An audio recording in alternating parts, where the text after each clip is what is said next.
సమస్యల నుంచి ఎలా బయటపడాలో, దీనికి శాశ్వత పరిష్కారం ఏంటో నాకు అర్థం కావట్లేదు. సౌందర్య, నువ్వేం టెన్షన్ పడకు. దుర్గా అత్తయ్య అందరికంటే ముందు ఈ విషయం తెలుసుకుంది.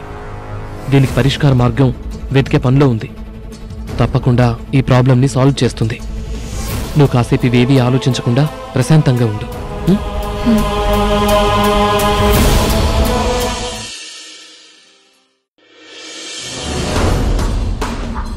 ఏ నక్షత్ర, నువ్వు అసలు మనిషివేనా? ఏమైంది మురారి? మళ్ళీ ఏమీ తెలియనట్టు నటిస్తున్నావా? నేను నటించడం ఏంటి మురారి? ఆ రోజు ప్రెగ్నెంట్ అయ్యావని నటించావు. తర్వాత నువ్వు పూర్తిగా మారిపోయినట్టు నటించావు.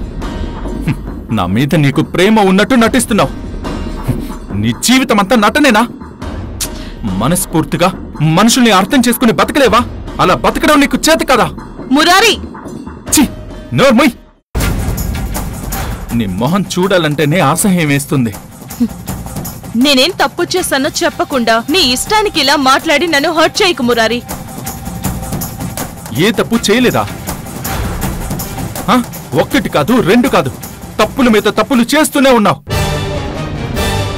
నేను బాక్సింగ్ లో గెలవాలని, ఛాంపియన్ అవ్వాలని నన్ను సపోర్ట్ చేయడం, నాకు సేవలు చేయడం అంతా నన్ను నమ్మించడానికే అని నాకు తెలిసిపోయింది. రౌడీల్ని పెట్టించి నన్ను టోర్నమెంట్కు వెళ్ళనివ్వకుండా ప్రయత్నించింది నువ్వు కదా? మీ అమ్మ నీతో అలా చెప్పిందా? అది అబద్ధం మురారి. నేను అలాంటి ప్రయత్నం చేయలేదు. నీ సక్సెస్ ను నేనెందుకు కొట్టుకుంటాను? మా అమ్మ చెప్పింది నిజం. నీ మీదే కాదు, ఎవ్వరి మీద మా అమ్మ అబద్ధం చెప్పదు. మా అమ్మ ఒకరికి సహాయం చేసే మనిషి కాని ద్రోహం చేసే మనిషి కాదు. నువ్వు ఏ రౌడీలతో అయితే మాట్లాడి అడ్డుకున్నావో ఆ రౌడీలే నీ గురించి అన్ని నిజాలు వాగాడు. మురారి, నువ్వు పొరపాటుగా అర్థం చేసుకుంటున్నావు. నేను ఇప్పుడు కూడా నీ తప్పు నువ్వు ఒప్పుకోవట్లేదు కదా? ఇక్కడే నీ పంతం పొగరు తెలుస్తుంది. అసలు నీలాంటి ఆడదాన్ని క్షమించకూడదు. ఇప్పుడే నిన్ను బయటికి గెంటేస్తాను. అమ్మా నక్షత్ర, ఏంటి మావయ్య, ఏమైంది? అంత గట్టిగా అరిచావు, ఏమైంది? అది ఏమైంది అని అడిగితే సమాధానం చెప్పవేంటి మావయ్య? మురారి టోర్నమెంట్కి వెళ్లకుండా రౌడీలను పెట్టి కిడ్నాప్ చేయించింది నువ్వేనని మురారికి తెలిసిపోయినట్టు నేను ఇంట్లోంచి బయటికి గంటేసినట్టు కలొచ్చిందమ్మా. ఇలా సోఫాలో కూర్చునే కలగన్నావా? భలేవాడివే మావయ్య. మురారికి మనం ప్లాన్ చేసిన విషయం ఎప్పటికీ తెలీదు. అనవసరంగా నువ్వు ఈ విషయం గురించి టెన్షన్ పడకు. అది కాదమ్మా, జాగ్రత్తమ్మా. నాకెందుకో సిక్స్త్ సెన్స్ చెప్తుంది. సిక్స్త్ సెన్స్ లేదు, సెవెంత్ సెన్స్ లేదు. టెన్షన్ పడకు మావయ్య.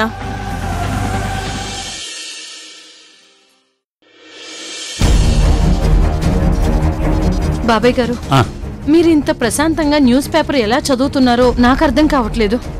ఏమైందమ్మా? ఏమైందంటున్నారేంటి బాబాయ్ గారు? రాత్రంతా నాకు అస్సలు నిద్ర పట్టలేదు. గాలికి కట్టె నూగినా, కిటికీ కొట్టుకున్నా నా గుండె ఆగిపోయేంత పని అయినట్టు టెన్షన్ పడుతూనే గడిపాను. దుర్గ వదినలాగా రెడీ అయి జానకి వదిన నన్ను గొంతు పట్టి నొక్కినప్పటినుంచి ఒకటే కలవరపాటు, టెన్షన్. పిచ్చెక్కుతుంది. ఆ నందిని ఆత్మ నన్ను మేనత్తాని కూడా చూడకుండా ఏ క్షణం ఏం చేస్తుందోనని భయంతో బతుకుతున్నాను. అయ్యగారు, ముందు కాఫీ తీసుకోండి. పార్వతమ్మ గారు, మీరు నందినమ్మ ఆత్మ గురించి మాట్లాడుతుంటే నాకిక్కడ చెమటలు పట్టేస్తున్నాయి. దుర్గ వదిన మనందరికీ అండగా ఉండి ఈ ఆత్మను శాశ్వతంగా తరిమి కొట్టేలా చెయ్యబోతోంది. కానీ ఎలా చెయ్యబోతుందోనన్న టెన్షన్తో సగం చచ్చిపోతున్నాను బాబాయ్ గారు. ఈసారి నా చెయ్యి విరగ్గొడుతుందో, కాలు విరగ్గొడుతుందోనని ఒకటే భయంగా ఉంది. ఆ భగవంతుడి దయవల్ల మళ్ళీ ఎలాంటి అనార్థాలు జరగకుండా నందిని ఆత్మ వెళ్ళిపోతే అంతే చాలు. అమ్మా పార్వతి, నీ భయాలన్నీ నువ్వు చెప్పావు, కానీ నేను చెప్పలేదు. ధైర్యంగా ఉన్నట్టు నటిస్తున్నానమ్మా. పెద్దయ్య గారు, మీరు కూడా భయపడుతున్నారంటే ఇక మా పరిస్థితి ఏం కావాలి? మరో కొన్ని గంటల్లో మన భయాలన్నిటికీ శాశ్వత పరిష్కారం దొరుకుతుంది. దుర్గమ్మ మీద నాకంత నమ్మకం ఉంది. ఇలాంటప్పుడే మనం ధైర్యం తెచ్చుకోవాలి. దుర్గవదన పేరు తలుచుకుంటూ ఈ కొన్ని గంటలు ప్రాణాలు అరిచేతుల్లో పెట్టుకొని బతకాలి బాబాయ్ గారు. ఇంతకంటే ఇప్పుడు మనం చేయగలిగిందేమీ లేదు.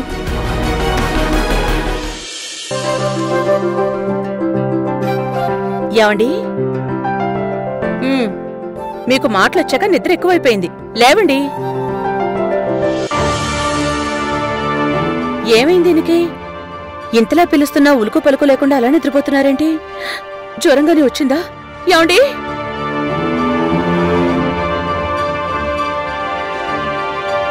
ఏమండి, ఏమండి,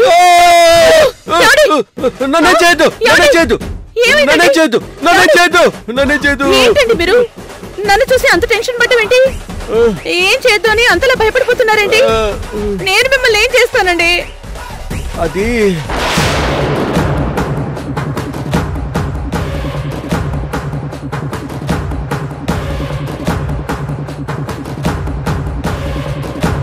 జానకి,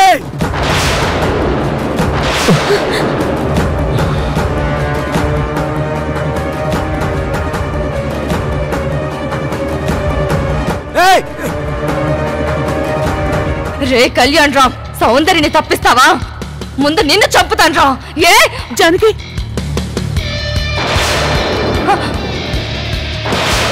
అది అది నువ్వు అది ఇది ఏంటండి? లేవండి లేవండి అని నేను ఎన్నిసార్లన్నా మీరు లేవకపోయేసరికి మీకేమైనా జ్వరం వచ్చిందేమోనని గొంతు మీద చేపెట్టి చూశాను. ఒళ్ళు కూడా వేడి లేదు, చల్లగానే ఉంది. అయినా నన్ను చూసి మీకు అంత ఉలికిపాటెందుకండి? అది జానకి, ఏదో పేడకాలు వచ్చింది. అలాంటి కల్లో ఉండగా నువ్వొచ్చి లేపేసరికి కంగారు పడిపోయాను. అంతే. అంతేనా? అంతేనా లేక ఇంకేదైనా దాస్తున్నారా? చెప్పండి.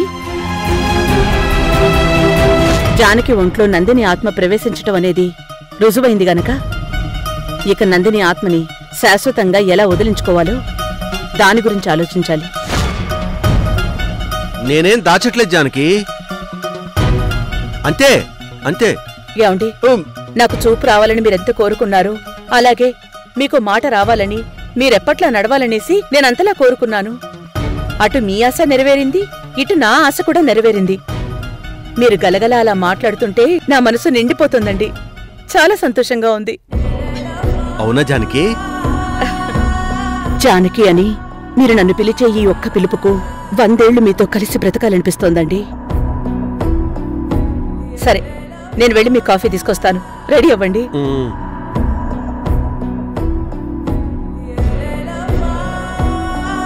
జానకి, నన్నింత ప్రేమగా చూసుకునే నీకు ఇలాంటి సమస్య రావడం ఏంటో అర్థం కావట్లేదు. దేవుడా.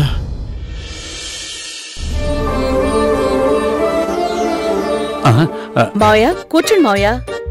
మావయ్య, వదినా, కూర్చో. అది మీకోసం కాఫీ చేసి తీసుకొచ్చాను మావయ్య. కానీ మీరేంటి ఇలా కంగారుగా లేచి నిలబడుతున్నారు? కూర్చోండి. అది వేరెవరో పిలిచినట్టు అనిపించి. మావయ్య గారు,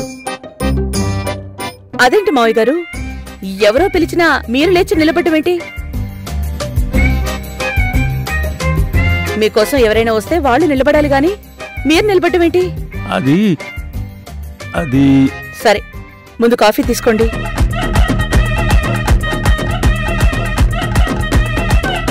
వదినా, తీసుకోండి. ఇందాకే సత్తి ఇచ్చాడు వదినా. ఇందాకే ఇద్దరం తాగామమ్మా, ఇప్పుడు మాకేం వద్దమ్మా.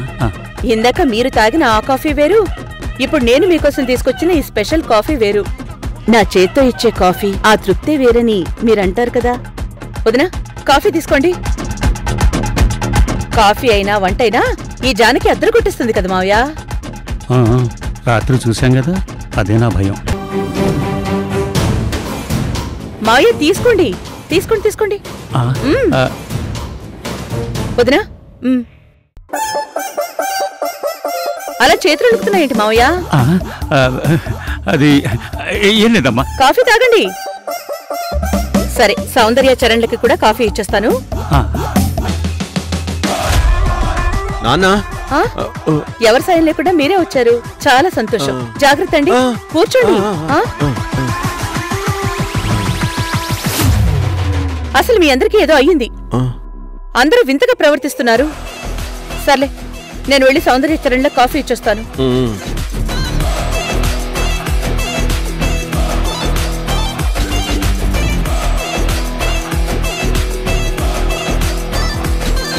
బాబాయ్ గారు, ఏంటమ్మా వచ్చింది జానకి వదిన మాత్రమేనా? నందిని ఆత్మ కూడా వచ్చిందా? నాకు భయం వేస్తుంది బాబాయ్ గారు. కానీ జానకి ఒంట్లోకి ఆ నందిని ఎప్పుడు ఆవహిస్తుందో, ఎప్పుడు వెళ్ళిపోతుందో అస్సలు చెప్పలేకపోతున్నావమ్మా. అందుకే కదా అయ్యగారు మనం బిక్కుబిక్కుమంటూ ఎంత భయంగా ఉన్నాం. మీరందరూ టెన్షన్ పడి నన్ను టెన్షన్ పెట్టకండి. చిన్నయ్య గారు, మీరిలా అంటున్నారు కానీ టెన్షన్ పడకుండా ఎలా ఉండగలం?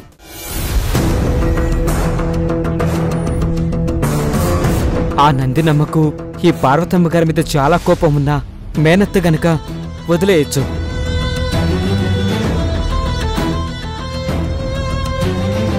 మాట నడక మీకు ఇప్పుడు వచ్చింది కనుక మిమ్మల్ని వదిలేయచ్చు. పెద్దయ్య గారినైతే పోనీలే పెద్దయినా అని ఆయన వయసును చూసి వదిలిపెట్టచ్చు. కానీ నేను ఇంట్లో పనివాణ్ణి, నన్ను మాత్రం వదిలిపెట్టదు. నన్ను మీరే కాపాడుకోవాలి గారు.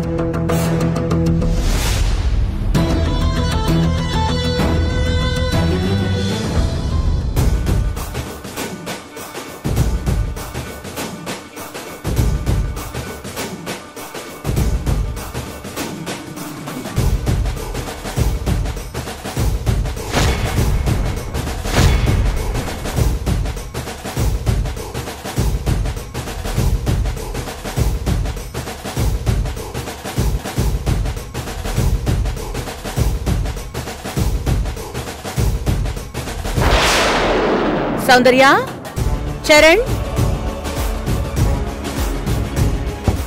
సౌందర్య,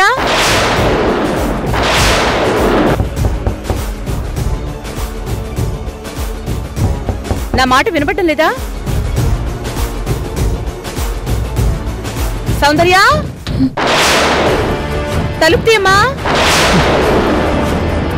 సౌందర్య,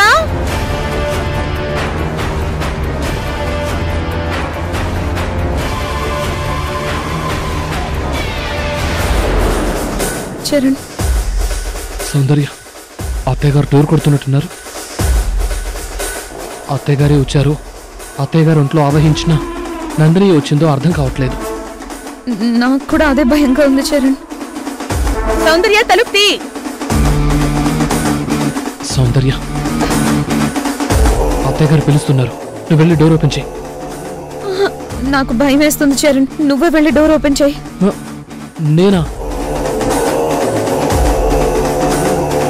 నేను వెళ్ళను సౌందర్య, నువ్వు వెళ్ళు.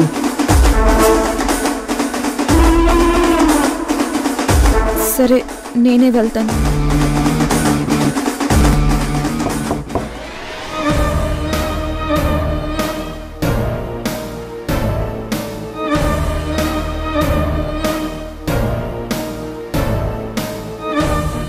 సౌందర్య, సౌందర్య,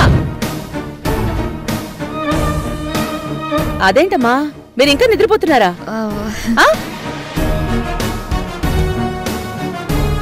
ఇంత టైం అయింది. సరే పద.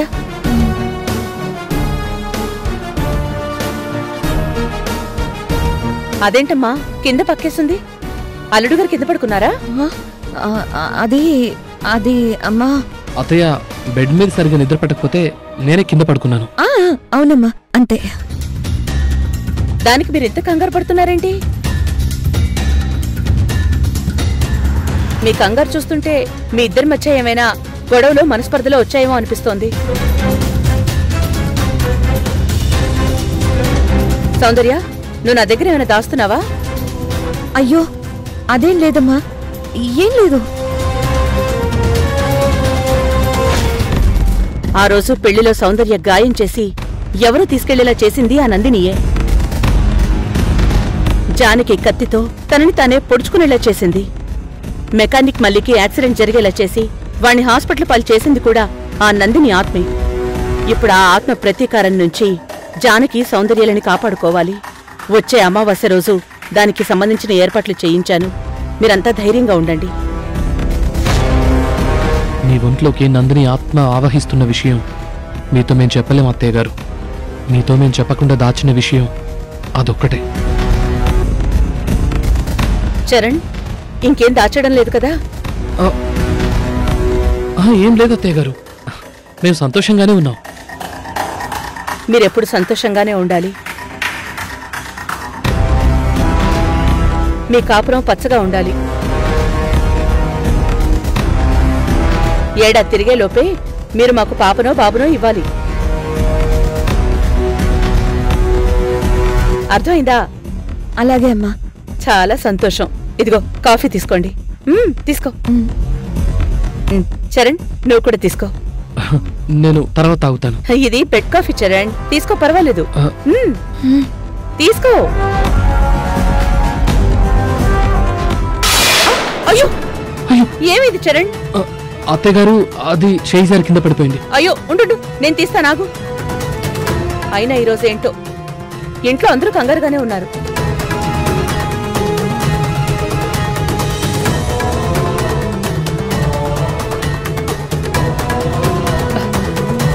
సరే ఉండు చరణ్, నీకు ఇంకో కాఫీ తీసుకొస్తాను.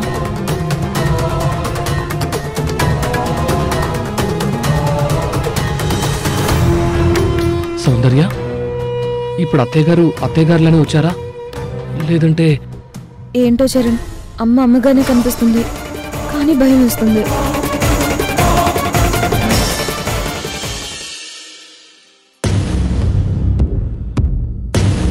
మావయ్య, నువ్వెక్కడే ఉండు, నేను లోపలికి వెళ్ళి మాట్లాడొస్తాను. అదేంటమ్మా, నేనొస్తే ఏమవుతుంది? సీక్రెట్ ఆపరేషన్ మావయ్య, నీకు తర్వాత చెప్తాను. అయినా నీకు చెప్పకుండా నేనేం చేయను కదా. తర్వాత ఎప్పుడో చెప్తానంటావు. సరే కాని వెళ్ళి. నమస్తే మేడం. నమస్తే. గవర్నమెంట్ ఆఫీసుల్లోనూ కార్పొరేట్ ఆఫీసుల్లోనే కాదు, ఇక్కడ కూడా చాలా రెస్పెక్ట్ ఉంది. Very good. ఫోన్లో నీకు విషయం చెప్పాను కదా, నాకు అలాంటి బాంబ్ కావాలి. రెడీగా ఉంది మేడం, ఇప్పుడే తీసుకొస్తాను.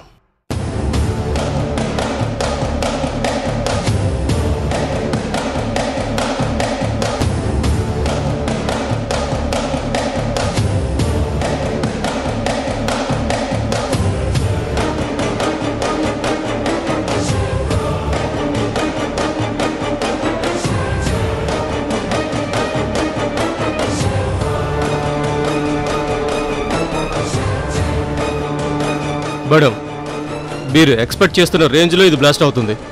బాడీలు ముక్కలు ముక్కలైపోతాయి. ఈ బాంబ్ ఎఫెక్ట్కు ప్రాణాలతో బయటపడిన వాళ్ళు ఎవరూ లేరు. Very good. ఈ బాంబుకు టైమర్ సెట్ చేశాను మేడం. ఏ టైంకు పేలాలో మనం డిసైడ్ చేయొచ్చు. మీకు 10 మినిట్స్ కావాలంటే 10 మినిట్స్, 20 మినిట్స్ కావాలంటే 20 మినిట్స్.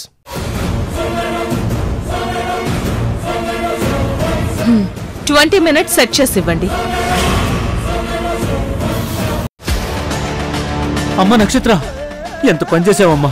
వద్దంటుంటే టైమర్ ఆన్ చేసావు. మావయ్య, నీకేమైనా పిచ్చి పట్టిందా? ఇక్కడ ఎవరు చూస్తే నీకేంటి? కట్టుకొని వీళ్ళందరూ చావాల్సిందే. అది కాదమ్మా. మావయ్య, నక్షత్ర, ఏంటిది? ఏం జరిగింది? మావయ్య, లే మావయ్య. ఏమైంది? రఘురామ్ అంకుల్ చనిపోయారు. He's no more.